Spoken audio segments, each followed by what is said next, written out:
Hey, it's Darlene from Humble Homesteaders. Today I'm going to be making an eczema cream. I found a recipe and actually I quite like it, and I've made it for a few people and they really like it as well. But I want to talk about one of the ingredients in this oil. And the ingredient, it's called neem oil, spelled N-E-E-M. And then it's thought to originate in the India area or Burma area. And the leaves, the bark, and the seeds are used in different items for medicinal reasons. This oil is rich in fatty acids and triglycerides. It's rich in vitamin E and calcium. And because of these essential fatty acids and vitamin E, it penetrates deep into the skin. So it doesn't leave a really greasy feeling. It's not the most pleasant smell, but it is effective. It is great for eczema because it has anti-inflammatory compounds in it. But neem oil has been used for thousands of years in folk medicine. It is a fairly new oil known to us in North America, but it is readily available. You can purchase it online. I have seen it in some health food stores. It, again, a little goes a long way because of the quality. Always look for 100% neem oil. In the recipe that I use for my eczema cream, I do use an essential oil as well. It does call for an essential oil. I personally use lavender because lavender is very soothing for the skin. So you could use anything. If you were using it as a face cream for wrinkles, you might want to try frankincense with it, because again, frankincense is one of those essential oils that are great for your skin. So I just wanted to give you a little bit of a background. So I am going to go ahead and show you how I make this cream. Definitely try it and let me know what you think. And if you like this video, please like and share and subscribe. I would appreciate it, and there will be more videos to come. And have a great day.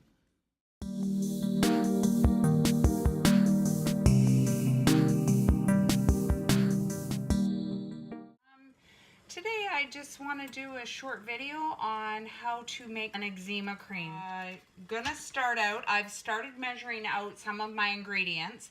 This here is shea butter, and I buy the shea butter in bulk. I buy it off of Amazon, like most of my stuff. The directions call for 40 grams of shea butter. Cocoa butter. So again, I'm gonna bring that down to 0.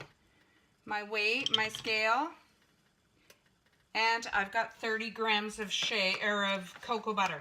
My cocoa butter, again, off of Amazon, but that's what I use. And I'm just going to throw that in the pot as well.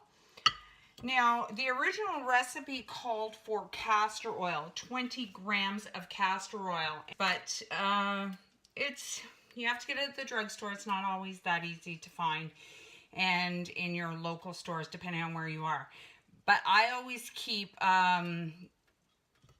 oils like my almond oils and my hemp oils and my avocado oils. I always keep those on hand because they're just so handy. So instead of the castor oil, I'm going to be using the hemp oil. So I'm just going to make sure that my scales is 0, and I'm just going to pour in 20 grams. So I'm just going to take, and I'm just going to do it until I've got 20 grams of hemp oil. And it's an all-around good oil. I'm dripping all over the place here.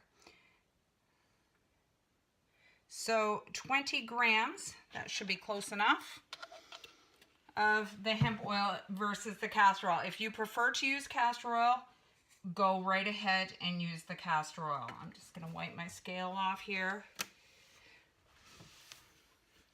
So the next thing is 30 grams of sweet almond oil. And almond oil, oh, I just love the smell of almond oil.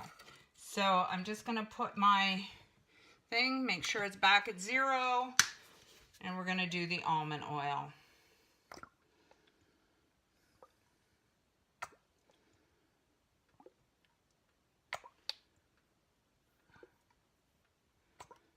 So almond oil obviously is a little bit thinner of an oil because it's taking a little bit more oil to put in to fill up my little container here. So I'm at 29.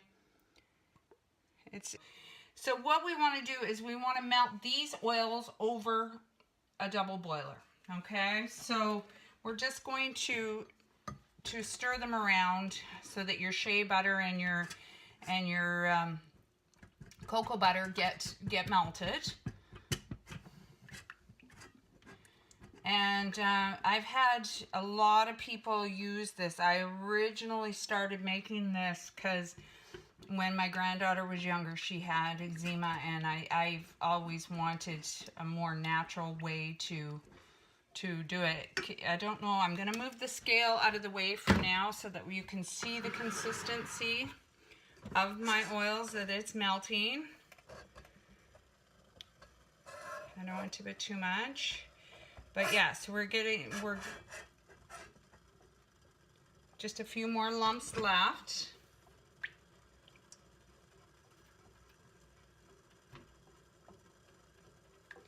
And making your own products once you have the ingredients on hand, you can interchange so many of the ingredients, like because the castor oil, it called for castor oil, and like I say, it's not always the easiest to find. I did have some, but I had actually ran out at one point.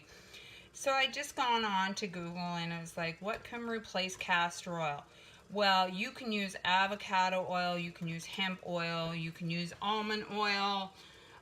There are so many different types of oils that you can use. Okay, I just want to show you that it is at a liquid state now. So what I'm going to do is I'm going to put this in the freezer. And it calls for about 5 minutes in the freezer, just to kind of make it solidify. You don't want it solid. You just want it to be a little bit cooled and starting to cool and starting to harden around the edges. So we'll come back when that is all cooled off, and we will continue from there.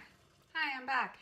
So we've taken the mixture out of the freezer, and it's like a little bit opaque. Like it's certainly not stiff by any means. And so what we're gonna do is we're just gonna beat it up with a whisk.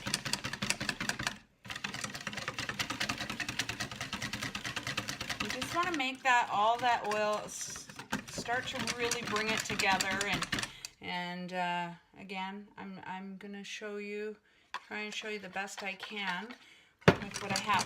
Now, the next thing that goes into this is we have to add in our vitamin E oil. And our vitamin E, that's good for the skin. Your vitamin E oil is really good for the skin. So you can break open a vitamin E capsule and use that as well if you have it, because you only need 1/4 teaspoon. So I've got 1/4 teaspoon here, and this stuff is like extremely thick. And I'm just going to put that right in there. Use my fingers. Okay, so we're just going to mix that in, get that all, and as you can see, as it sits out, it starts to thicken. It's starting to thicken, so we really want to start working on this now that we've started to stir it up.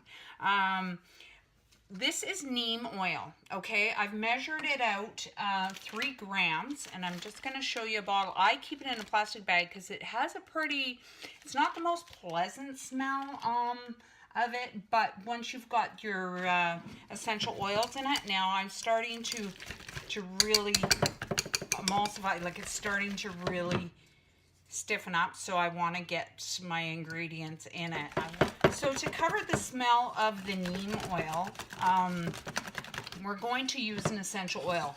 And one of the essential oils that are known for soothing of the skin is lavender. So it calls for 5 to 10 drops. Now, I really just go by the smell of it. You know, lavender oil, I don't want the stinkiness of the neem oil. And so there is, I'm just smelling it, and it smells beautiful. You really don't smell the neem oil, you smell more of the lavender oil. Typically, my essential oils, I really look for good quality. Any lavender oil, as long as it's a pure oil, then you're fine, you're good. I wouldn't, you just don't want to use ones that are like more of a perfumey. You want more of the oils. So, sorry if that's loud. I'm just going to take that off. And so all I'm doing now is I'm just going to put it in the jar. And this cream will harden up some more. Like right now it's just really, it's kind of like, I don't know, whipped cream consistency, hollandaise sauce consistency. I don't know what consistency. You can kind of tell what it is, and I just kind of knock it down. I just want to take a look at it.